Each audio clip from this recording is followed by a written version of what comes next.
Moi, je suis né au-dessus, dans le bar.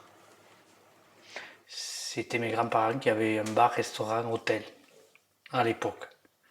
Qu'est-ce qui t'a fait décider à reprendre le bar? Ben, parce que déjà, j'avais plus de boulot là, j'avais arrêté mon boulot où je conduisais les bus. Donc, j'ai repris le bar-restaurant. J'ai assez bougé. Avec les bus, j'ai fait 22 ans de bus, donc j'ai assez bougé, j'ai assez vu de villes et même de pays, enfin en Europe. Donc voilà, ça suffisait. Et là, j'ai repris aussi à Guzet en 2011, en tant que dameur. Voilà. Donc je fais les deux. J'essaie de faire les deux, la nuit, le damage, et la journée, un peu les week-ends, le restaurant.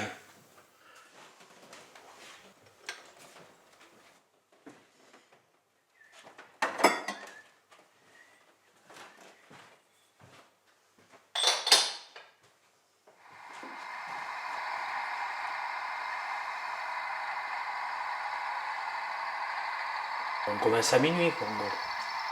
Minuit, 1h du matin, ça dépend. Le jour se lève, là, le jour va se lever. Mais là, je suis monté déjà à la noire. Hein. Ah, voilà, il dort. Il est avec toi toujours? Il est tout le temps avec moi. Moi, j'adore. Ça me plaît.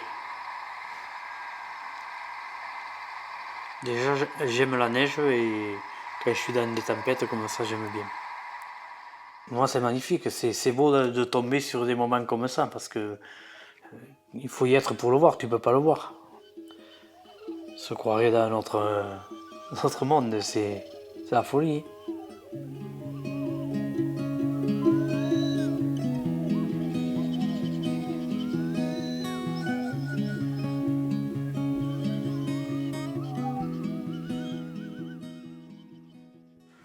Ça, c'est les avalanches, tu vois.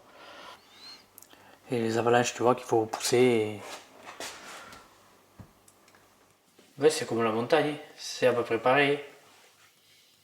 D'être solitaire la nuit, là, 3h du matin, il n'y a personne. On se retrouve avec les éléments et voilà, c'est ce que j'aime bien ce contexte.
Qu'est-ce que tu fais là, toi? T'es content là, hein? T'es fou là, hein? Eh? Bon, je ferme pas la clé.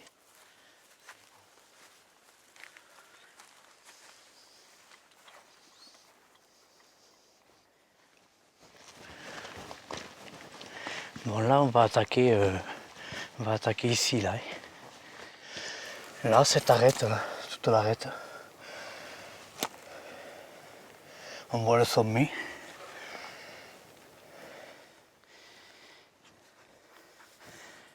Allez, Youk. Comment tout ça a commencé avec la montagne? Comment t'as commencé toi? Tes premières expériences? Ben, j'ai commencé en tant que... avec mon père, quoi, à la chasse, à l'Isard. À l'âge de quel âge? 15 ans. Et puis voilà, et après on s'est lancé dans des sommets un peu plus hauts, des 3000. On a attaqué les 3000 des Pyrénées avec mon frère et un copain. Et voilà, on a fait un maximum ce qu'on pouvait faire et après on s'est lancé dans les 4000 des Alpes. Et voilà.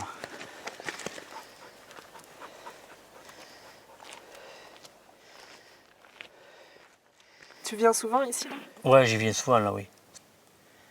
Chaque saison, c'est une beauté, quoi. Soit quand la neige fond, quand les lacs dégèlent, quand tout, toutes les saisons. C'est mes montagnes, voilà. Je m'y sens rassuré ici.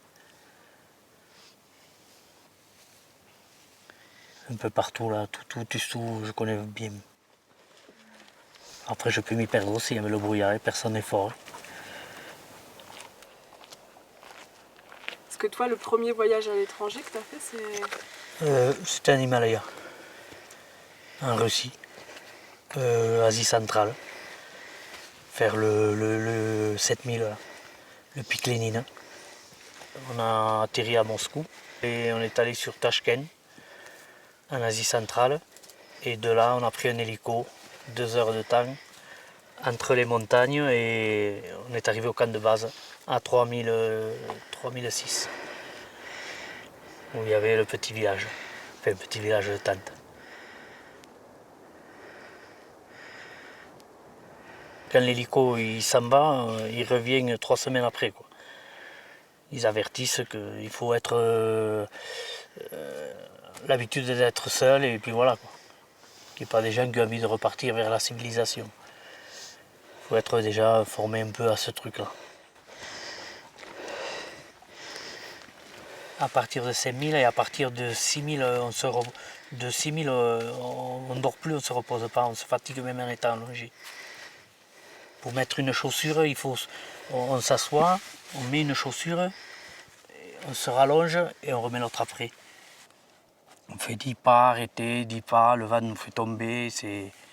Puis bon, moi je me suis gelé les mains, les pieds, et voilà, ça a été très dur. Enfin, il n'y a pas que moi. Hein. Et les yeux, ça tape, les pulsations tapent. On se retrouvait à 2-3 dans la tente et c'est tout. On parlait du sommet, l'itinéraire et c'est tout, surtout ça. Pourvu qu'il neige pas plus, pour la trace, il faut se faire la trace, se relayer, et à 1 mètre 50 de neige de fraîche, c'est très dur. Et à tour de rôle, on fait la trace. Puis après, on a fait à l'ancienne, sans Sherpa et sans oxygène, quoi. Sans tricher. Voilà.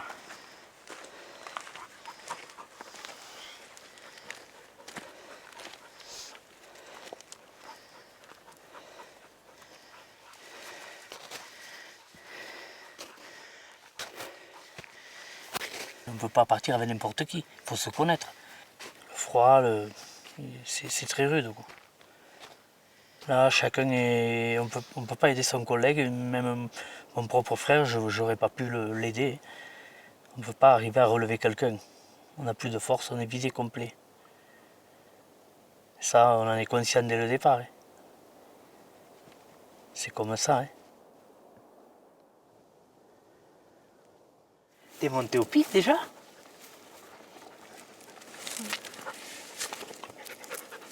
T'es monté là-haut? Hein? T'es monté là-haut?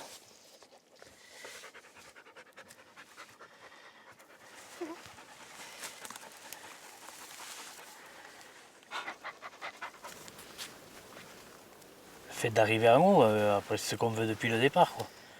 Depuis le départ, on a ça dans la tête. La beauté du sommet, c'est la beauté du paysage. Quand on arrive en haut, c'est comme si on voyait la mer, mais c'est des immensités de 5000, de 4000 à perte de vue. C'est magnifique d'arriver là-haut, quoi.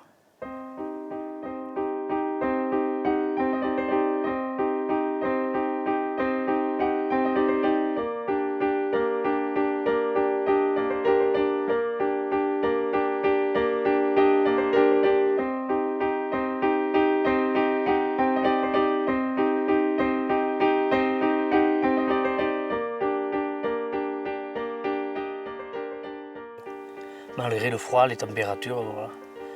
On est très content d'être arrivé au sommet, c'est un exploit pour moi, je veux dire. Et après, bon, il faut vite redescendre.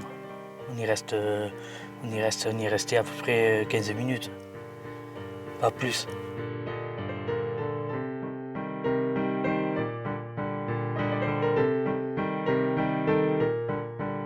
La descente, c'est le pire, la descente. La descente, on a voulu déséquiper les cannes, donc moi j'avais du matériel partout, j'en ai jeté dans la descente, ça a roulé, j'ai réussi à les retrouver. Mais bon, on ne tient plus, les jambes nous lâchent, tout. On donne tellement d'efforts à la montée que la descente, ça va pas du tout.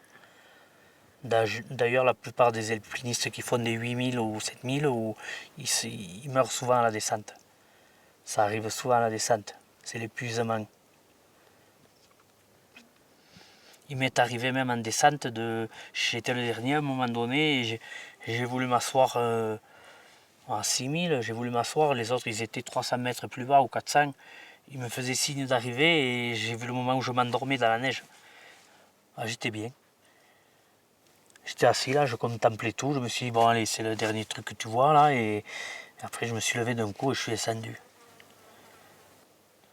Voilà, après on est arrivé au camp 1, on y a dormi et le lendemain on a fait la fête. On a arrosé le sommet avec les Russes. Et de là, 3 jours après, on est allé refaire 2 5000.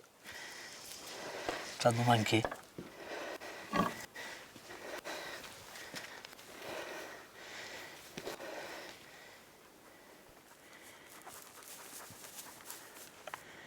Ah, il se plaît sur les rochers. Ça y est.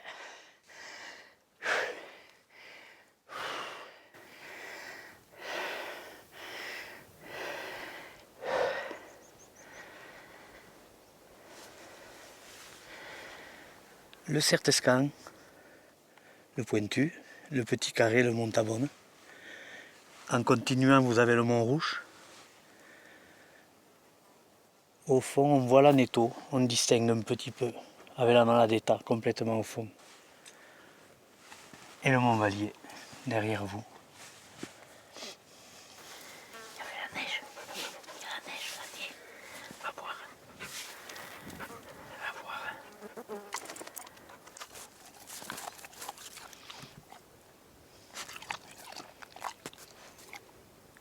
Il y a des gens, ils ne vont pas le comprendre, mais après, je veux dire, les gens qui sont comme nous, là, qui vont faire des sommets comme ça, ils le comprennent. On ne peut pas discuter.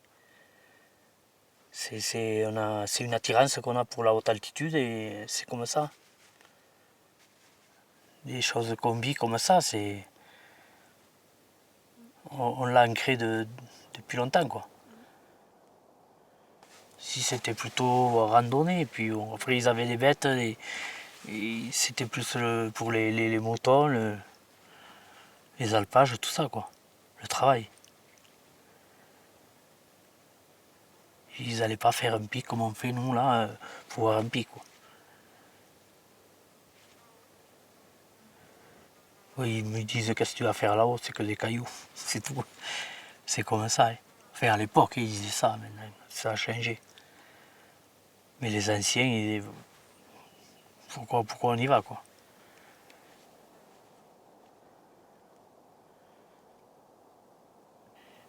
Chaque sommet que j'ai fait, j'ai un caillou que je remets sur un socle en frêne, là où il y a l'altitude. À partir de 3000, en dessous, je ne les ai jamais ramenés. Comme ici, je ne les ramène pas. Autrement, j'en aurais un peu trop.